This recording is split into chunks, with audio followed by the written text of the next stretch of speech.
अगर आप ENPS में पैन कार्ड बनाने के लिए ऑनलाइन अप्लाई करना चाहते हैं तो इसके लिए आप अपने मोबाइल फ़ोन से भी कर सकते हैं।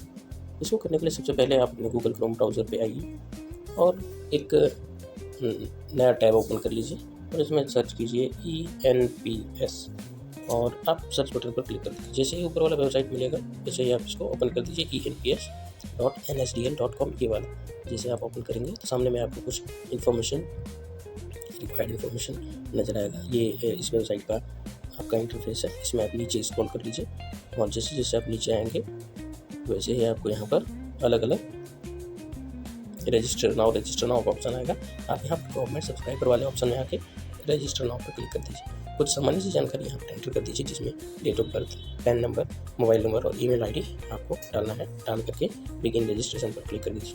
आपका सारे इन्फॉर्मेशन को 1 बाय 1 करके एंटर करने के बाद स्टार्ट बिगिन रजिस्ट्रेशन जो है, बिगिन रजिस्ट्रेशन सबसे नीचे ब्लू वाला, इस पर हम क्लिक करेंगे। जैसे इस पर क्लिक करेंगे वैसे ही थोड़ा सा समय लगेगा और समय लगने के बाद यहाँ पर आपका एक कृपया होल्ड किए हुए रहें। अगला पेज पे आपको न्यू सब्सक्राइबर रजिस्ट्रेशन दिखाई पड़ेगा। यहाँ पर register with Aadhaar, document with DigiLocker, इसको सेलेक्ट ऑप्शन में आधार कार्ड, वर्चुअल कार्ड और ऑफलाइन XML। तो इसमें आप जैसा है वैसे ही रहने दें, आधार ही रहने दें, आधार नंबर रहने दें। यहाँ पर दूसरा नीचे जो ऑप्शन है वो है कैटेगरी का। कैटेगरी में आप यहाँ पर स्टेट गवर्नमेंट चूज़ कर लें क्योंकि आप TRE 3 में PPSC के थ्रू हैं, इसलिए आपका स्टेट गवर्नमेंट होगा। यहाँ स्टेट गवर्नमेंट सेलेक्ट कर लें। फिर स्टेट में आप जो आपका स्टार्ट, जैसे हमारे यहाँ बिहार है तो हम बिहार सेलेक्ट कर देंगे, आपका कुछ और है तो आप वो कर दें। फिर यहाँ पर एक DDO कोड पूछा जाता है और DDO कोड आपको जो एम्प्लॉयर है वहाँ के द्वारा प्रोवाइड किया जाता है।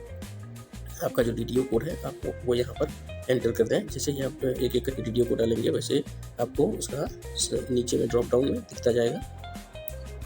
यहाँ पर आप जैसे ही अपना DDO कोड डालेंगे तो वैसे ही नीचे का सारा इन्फॉर्मेशन जैसे DDO नेम, फिर DTA नेम, ये सारा ऑटोमेटिकली फिल हो जाएगा। मिनिस्ट्री भी सारा कुछ यहाँ पर अपने आप फिल हो जाएगा, ऑटोमेटिक फिल हो जाएगा। आपको इसमें कुछ फिल करने की ज़रूरत नहीं है।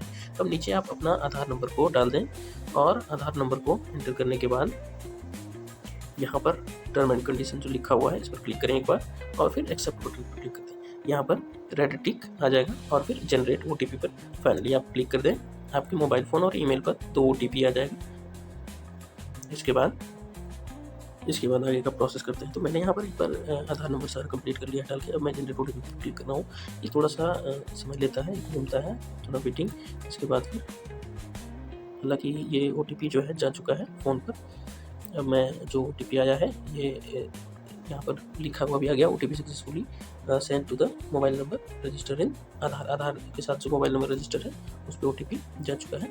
अब इस OTP को मैं यहाँ पर एंटर कर दूँगा और एंटर करके जो कंफर्म का बटन है उसको प्रेस कर दूँगा। अब आगे यहाँ पर OTP सबमिट करने के बाद मोबाइल पे और ईमेल आईडी पे दोनों पे एक एक OTP गया। पहले केवल मोबाइल पर ही गया था, अब मोबाइल और ईमेल आईडी दोनों पर गया। मैं दोनों पर बारी बारी से जो OTP आया हुआ है उसको एंटर कर दूंगा और एंटर करने के बाद फिर ये ऑटोमेटिकली सबमिट हो जाएगा। सबमिट करने की ज़रूरत नहीं है तो मैं इसे एंटर कर देता हूँ 733240।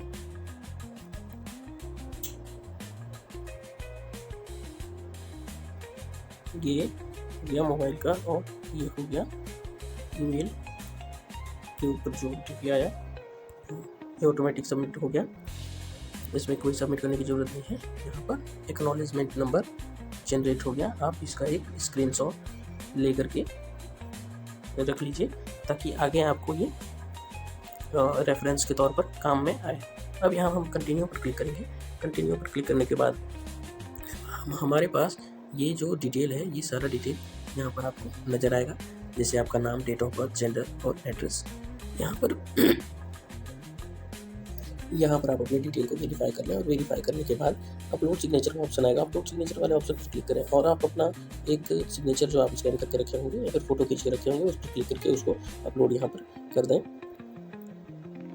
फिर आप जब नीचे स्क्रॉल करेंगे तो यहाँ पर आपको फादर्स नेम, मदर्स नेम या आई एम एन ऑर्फन का ऑप्शन दिखेगा। अब आप यहाँ पर अगर अपने पैन कार्ड में अपने फादर का नाम प्रिंट कराना चाहते हैं तो फादर्स नेम पर क्लिक करें, मदर का नाम प्रिंट करना चाहते हैं तो मदर्स नेम पर क्लिक करें, और अगर आप कुछ भी नहीं प्रिंट कराना चाहते हैं तो आई एम एन ऑर्फन पर क्लिक करते हैं। तो मैं यहाँ पर फादर्स का नेम प्रिंट कराना चाहता हूँ, इसलिए मैं फादर्स नेम पर क्लिक करूँगा। नीचे आप देखिए यहाँ पर सब्सक्राइबर टाइटल लिखा हुआ है। सब्सक्राइबर टाइटल में आप अपना, जैसे ये फीमेल का है तो मैं यहाँ पर श्रीमती या कुमारी ऐड कर दूँगा। मैं यहाँ श्रीमती ऐड कर दूँगा क्योंकि ये फीमेल है, इसलिए मैं श्रीमती ऐड कर दे रहा हूँ, और ये मैरिड है। अगर आपकी शादी नहीं हुई है तो आप फिर यहाँ कुमारी ऐड कर सकते हैं, या अगर आप मेल हैं, जेंट्स है, तो फिर श्री को चूज़ करें। तो मैं श्रीमती चूज़ कर दे रहा हूँ। आगे यहाँ पर मैं फादर्स नेम एंटर करूँगा, और फिर नीचे वाला जो ऑप्शन है इसमें किसी भी ऑप्शन को चूज़ कर दें। मैं एम्प्लॉयर चूज़ कर दे रहा हूँ, और मैरिटल स्टेटस में यहाँ पर मैरिड चूज़ कर दे रहा हूँ।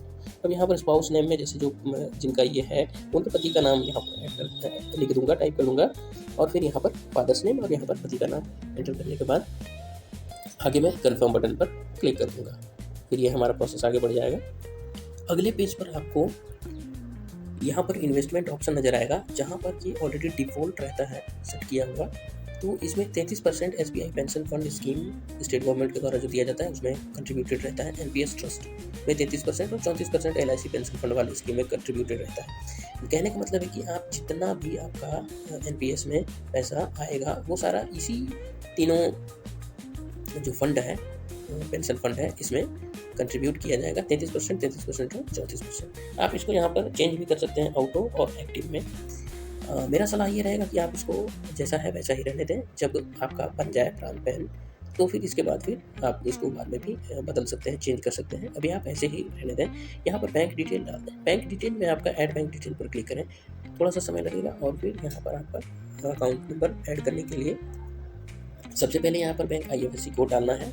जो आपका बैंक का IFSC कोड है उसको यहाँ पर सबसे पहले आप एंटर कर दें। इसके बाद फिर नीचे बैंक का नाम, फिर बैंक अकाउंट नंबर, और फिर उसी बैंक अकाउंट नंबर को दोबारा से एंटर करने के बाद आप नीचे जो डिक्लेरेशन वाला ऑप्शन है इसको टिक कर दें, और टिक करने के बाद फिर सेव बटन पर क्लिक करें। मैं एक ही करके कर लेता हूँ, फिर सेव करता हूँ, फिर आगे बढ़ते हैं। सेव बटन पर क्लिक करने के बाद थोड़ा सा टाइम लग रहा है। फिर ये हमारा पिछला पेज पर आ गया है, और अब हम यहाँ पर ऐड नॉमिनी डिटेल जो है यहाँ पर क्लिक करेंगे। ऐड नॉमिनी डिटेल पर क्लिक करने के बाद हमारे यहाँ पर नॉमिनी का नाम ऐड करने के लिए ऑप्शन दिखने लगेगा, जहाँ पर हम नॉमिनी में अपने जो पेरेंट्स हैं उनका नाम दे सकते हैं, या फिर अपने बच्चों का नाम दे सकते हैं, अपने हस्बैंड का नाम दे सकते हैं। तो यहाँ पर जो है स्पाउस, उसका ही नाम मैं यहाँ रहने देता हूँ। यहाँ पर नॉमिनी का एज एंटर करने के बाद मैं यहाँ सेव बटन पर क्लिक कर दूंगा। सेव बटन पर क्लिक करने के बाद ये फिर से पिछले वाले पेज पर रिडायरेक्ट हो जाएगा, और यहाँ पर सबसे नीचे जब आप स्क्रॉल करके आएंगे तो आपको नजर आएगा कि यहाँ एक Tier 2 अकाउंट भी ओपन करने के लिए बोला जा रहा है। अगर आप चाहते हैं तो Tier 2 अकाउंट पे यहाँ पर क्लिक कर देंगे तो Tier 2 अकाउंट भी आपका ओपन हो जाएगा। और Tier 2 अकाउंट आप चाहें तो यहाँ पर सेटअप लेटर पे करके आप इसको स्किप भी कर सकते हैं। तो मैं सेटअप लेटर पे करके स्किप कर दूंगा, मुझे अभी ज़रूरत नहीं है। मुझे जब ज़रूरत होगा तो फिर मैं बाद में ओपन कर लूँगा। ये बाद में अभी आराम से ओपन हो जाता है। Tier 2 अकाउंट भी जो है एक इन्वेस्टमेंट का तरीका है। अगर आपके पास एक्स्ट्रा कुछ पैसा है तो आप चाहें तो Tier 2 अकाउंट में डाल सकते हैं, और उसको कभी भी आप निकाल सकते हैं। ये इन्वेस्टमेंट का एक ठीक ठाक ऑप्शन है, लेकिन मैं अभी के लिए इसे स्किप करके ये प्रोसीड पर क्लिक कर दे रहा हूँ, यही बेहतर रहेगा। फिर आगे यहाँ पर आपके पास कुछ और भी सामान्य सी जानकारियाँ, जैसे आधार कार्ड का लास्ट का 4 डिजिट यहाँ पर एंटर करना है, प्लेस ऑफ बर्थ जहाँ पर आपका जन्म हुआ है वो, फिर यहाँ पर मेंबरशिप नंबर, ये बहुत इंपॉर्टेंट है। PPN नंबर में आपको अपने BPSC जो आपने एग्ज़ाम दिया है उसका रोल नंबर एंटर करना है। आप एडमिट कार्ड पे देख करके एंटर कर सकते हैं, या नेक्स्ट डेट ऑफ ज्वाइनिंग, जिस डेट में आपका ज्वाइनिंग हुआ है आप वो डाल दीजिए। फिर डिपार्टमेंट में एजुकेशन और डेट ऑफ रिटायरमेंट, आपके डेट ऑफ बर्थ में 60 ईयर ऐड कर दीजिए, और ऐड करने के बाद फिर वो जो मंथ होगा उस मंथ का लास्ट वाला डेट आप वहाँ पर डाल दीजिए। ये डेट ऑफ रिटायरमेंट हो जाएगा। ध्यान रखिएगा कि अगर आपका डेट ऑफ बर्थ 1 तारीख है तो फिर 1 दिन पहले वाला डेट आएगा। 1 दिन पहले मतलब डेट ऑफ रिटायरमेंट कैलकुलेट करने का एक अलग प्रोसेस होता है, उसको आप अच्छे तरीके से देख लें। अगर आपका डेट ऑफ बर्थ 1 महीने का पहला तारीख नहीं है तो आप उसी महीने का अंतिम तारीख और उस महीने को एंटर कर दें। इसके बाद फिर लास्ट में 60 साल ऐड करके और यहाँ पर लिखते हैं। आगे यहाँ पर फैक्टर डिटेल आपको एंटर करने के लिए कहा जाएगा। आप ये बहुत आसान है, इसमें कहीं कुछ बहुत ज़्यादा दिक्कत नहीं होता है। बट अगर आप इंडियन सिटीज़न हैं तो आपका जो एड्रेस है वही एड्रेस यहाँ पर एंटर कर दें। सारा कुछ आप जो आपका परमानेंट एड्रेस है वही यहाँ पर एंटर कर दें, और एंटर करने के बाद फिर पिन कोड वगैरह सारा कुछ डाल दें, और डाल देने के बाद फिर आप नेक्स्ट यहाँ पर आगे स्क्रॉल करके जाएंगे तो यहाँ पर प्रोसीड नज़र आएगा, आप प्रोसीड कर दें। अब फाइनली यहाँ पर जो अपॉइंटमेंट लेटर आपको मिला हुआ है जिसमें 5-6 डॉक्यूमेंट होते हैं, वो सारे का PDF बना करके आप रख लिए होंगे, और उस सारे PDF को यहाँ पर एक साथ आप जो अपॉइंटमेंट ऑफर या लेटर का ऑप्शन है यहाँ पर आप उसको अपलोड कर दीजिए। अपलोड करने के बाद प्रोसीड करेंगे। अगर आपने अभी तक वो सारे डॉक्यूमेंट का PDF नहीं बनाया है तो आप एक बार PDF बनाने का प्रोसेस चेक कर लें दूसरे वीडियो में, और फिर आप वो सारे को एक साथ लेकर के उसका PDF बना करके कंप्लीट कर लें। फाइनली ये PDF सेलेक्ट करने के बाद ये हम प्रोसीड पर क्लिक करेंगे। प्रोसीड पर क्लिक करने के बाद यहाँ पर डिक्लेरेशन बाय द सब्सक्राइबर वाला ऑप्शन आएगा, यहाँ पर हम एक बार टिक करेंगे, और टिक करने के बाद यहाँ पर फिर नीचे कंफर्म वाले ऑप्शन पर क्लिक कर देंगे। आगे थोड़ा सा टाइम लेगा, और टाइम लेने के बाद फिर यहाँ पर आपका OTP के लिए ऑप्शन आएगा, OTP ऑथेंटिकेशन के लिए, और दूसरा ई-साइन के लिए। तो OTP ऑथेंटिकेशन ही रहना ठीक है, क्योंकि ई-साइन वाला चार्जेबल होता है। तो हम ऊपर वाला ऑप्शन ही टिक लगा हुआ रहने देंगे, और फिर यहाँ पर कंटिन्यू पर क्लिक करेंगे। जैसे ही कंटिन्यू पर क्लिक करेंगे तो फिर दोबारा से लास्ट में हमारे पास एक OTP आएगा, और उस OTP को यहाँ पर एंटर करने के बाद हमारा प्रोसेस पूरी तरह से कंप्लीट हो जाएगा। तो हम वेट करते हैं OTP आने का।